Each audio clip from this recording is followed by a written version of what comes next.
There is a fifth Ninja Turtle? Who's this Jennika person? Let's find out.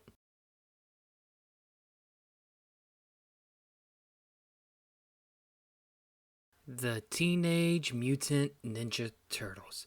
For 35 years, it's been our four boys, Leonardo, Donatello, Raphael, and Michelangelo. But of course, it can't always just be those four, because the status quo has to be changed once in a while to liven things up, with notable characters such as Supergirl and Batgirl being added to the Superman and Batman mythos, and even now more and more are being added to those families. Even now, change is constant. Nice segue, am I right? In 2011, IDW Publishing started the newest TMNT incarnation. And long story short, it's really fucking good!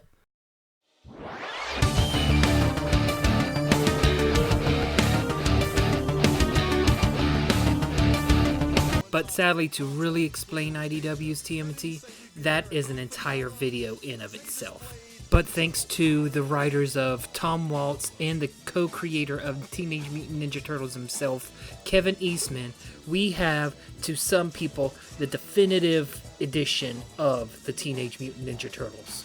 With old stuff and new stuff almost seamlessly integrated into one consistent, well-written story, you have, by many fans, one of the best interpretations to date. Even in the worst opinions in regard to the comics, for as long as it's been alive since 2011, people have at least said that it stayed consistently well written until issue 50.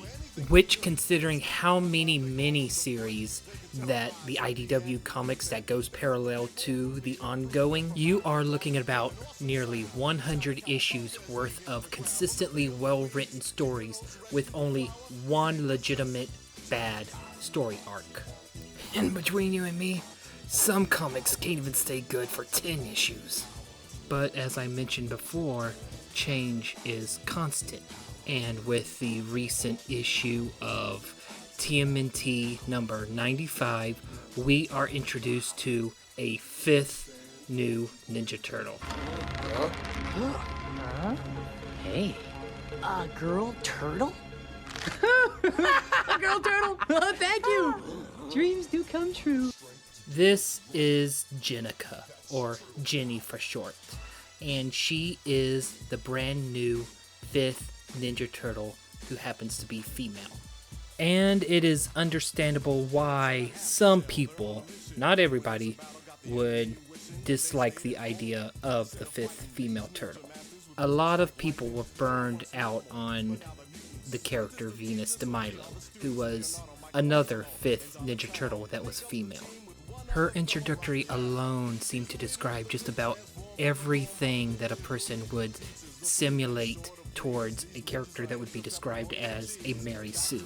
This, and among other things, would lead to Venus de Milo being the black sheep of the TMNT franchise. Co-TMNT creator Peter Laird hates her, while Tom Waltz has reported that Nickelodeon doesn't even want to talk about her.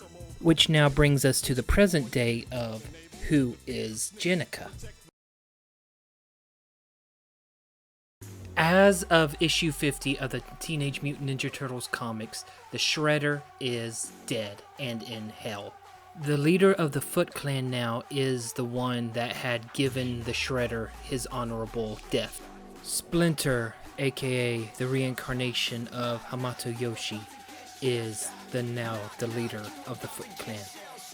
This has led to a fallout between the Turtles and Splinter as Leonardo begins to lead the Hamato clan from here on out. Prior to this, not everybody in the Foot Clan was happy with the new leadership. This was a member of the Foot Assassins, a group that's been around since the Northampton arc. This particular Foot Assassin would attempt to assassinate Splinter, but would ultimately fail. This would be revealed to be someone named Jennika. After failing her assassination attempt and given a second chance by Splinter, Jennika dedicated her claws to take the blood that only Splinter deemed. After the fallout between Splinter and his sons, Jennika was made Chunin of the Foot Clan, Splinter's right-hand man. A lot has happened since then, and we skip a little bit further into the story. Casey Jones, leader of the Purple Dragons, allies with the Foot Clan with Splinter, is now dating Jennika after he broke up with April. And through learning with the Turtles, she is learning that her dedication is to someone that may be imperfect, and that it's okay to have such thoughts. Then everything changed when Karai attacked. Negotiations were supposed to be peacefully done so Karai would obtain the throne of the Foot Clan leader, and she was shown to be incapable of being such a leader. And instead, she proved herself that she was nothing more than Shredder's blood. And now, Jenny is dying, and now Karai has cut off all possible ways to get her emergency attention. Even their last resort, the healing properties of the ooze, was destroyed. Well, not all the ooze. Hoping for a miracle, Donatello used the blood of Leonardo, hoping to use the mutagen that runs through his veins in order to substitute for the mutagen that was lost. And it worked.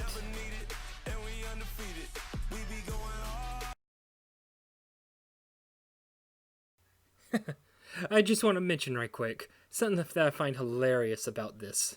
Venus de Milo, a turtle turned mutant, has mammalia traits, while Jennika, a human turned mutant, does not have mammalia traits. I mean, come on guys, logically speaking, it should be the other way around. Come on, am I right? I mean, it isn't like the Ninja Turtles themselves turn completely human. And I get it. You want sexy turtle lady. Plenty of fangirls that wants to fuck the Ninja Turtles. But do you really want the taste and smell of rotten breast milk that's been inside a turtle shell? I mean, I guess there's a fetish for everything, I suppose. But like most, I am on the fence of this. I mean, who wouldn't be? This is a very big change, and we've already been burned out once before. At least unlike last time, it's not as if it comes out of nowhere. From a writing standpoint, Venus is still the worst offender. And while Jennika may not have been the most best character written in the IDW comic book so far, she is definitely done much better than other similar type of characters in similar comics who are overrated as hell. And this technically wouldn't be the first time an IDW has done something like this. IDW has gender-flipped TMNT characters before this, but they were insignificant characters to the lore of TMNT that only the diehards would know about. And then there is the big target in the room. Yes, Jennika as a turtle does look like Sophie Campbell's OC Artemisia. Can't be helped. No getting around it. No use trying to lie about it or anything. Just, yeah, it looks like it. I just kind of figured that probably Artemisia was just maybe a failed concept design for Jennika. But according to Tom Waltz, the writer of TMNT, it was his idea to bring in Jennika as a turtle. And that the yellow headband was just a mere coincidence. And Sophie's intention was that she kept the two characters separate, even referring to her work as crap.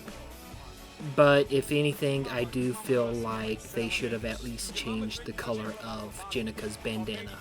That way they could have at least avoided the similarities. But I can see why they still kept yellow.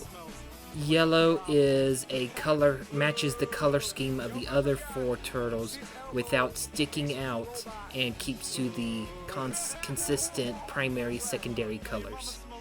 Which when designing a new character, you want to at least stay consistent with the designs of previous characters. As for weapons, Jennika is part of the Foot Clan. She should be versatile in many weapons. So it makes sense that at least generic bow and arrow and sword she should be able to use. Though I do imagine that claws will be her main weapons. As for the overall design of Jennika Turtle, I think that they, at least for the concept art, they should have avoided arrows as well as Jennika's hooded cloak, so that way that comparisons wouldn't be drawn towards Sophie's OC. I think, unironically, we're getting a Next Mutation storyline. Well, at least inspired by Next Mutation. Of course, you have the 5th female turtle situation, but you also have the Shredder. It's been revealed that Kitsune, one of the Pantheon members, sister to the Rat King, that she is trying to resurrect her father, the dragon, and she needs a vessel. Shredder is that vessel. In hell, Shredder is being attacked by the dragon's soul. He's trying to escape and come back to life. With a story like this and the reconciliation between Shredder and Splinter, there is only one option. The dragon will live again. And thus, Shredder's body will be used to create IDW's version of the Dragon Lord. Makes sense, really. I mean, the Shredder is usually synonymous with the dragon.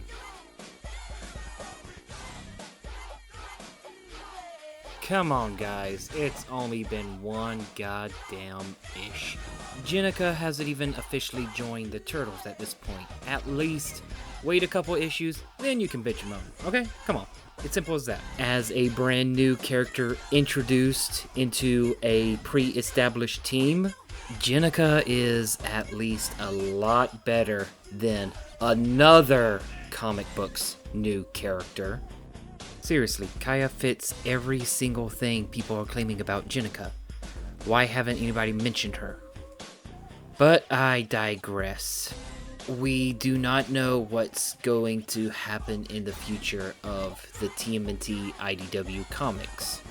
Look, all I can really tell you is wait and see. Give it a shot? Don't? I don't know. I personally don't really either care one way or the other. Though I can also understand causing a shitstorm. Those are glorious to see. I suppose that will be it for this video. That's all I got really much to say on the matter. Let's see what issue 96 holds for us. Thank you, family and friends, for watching this video. If you're new here and wish to join the family or just to be a friend, then please hit the like button, the subscribe button, and the notification bell for all my future nuances. If you wish to follow me on any other form of social media, links are in the description. Remember guys, stay Saulsome out there. Ciao!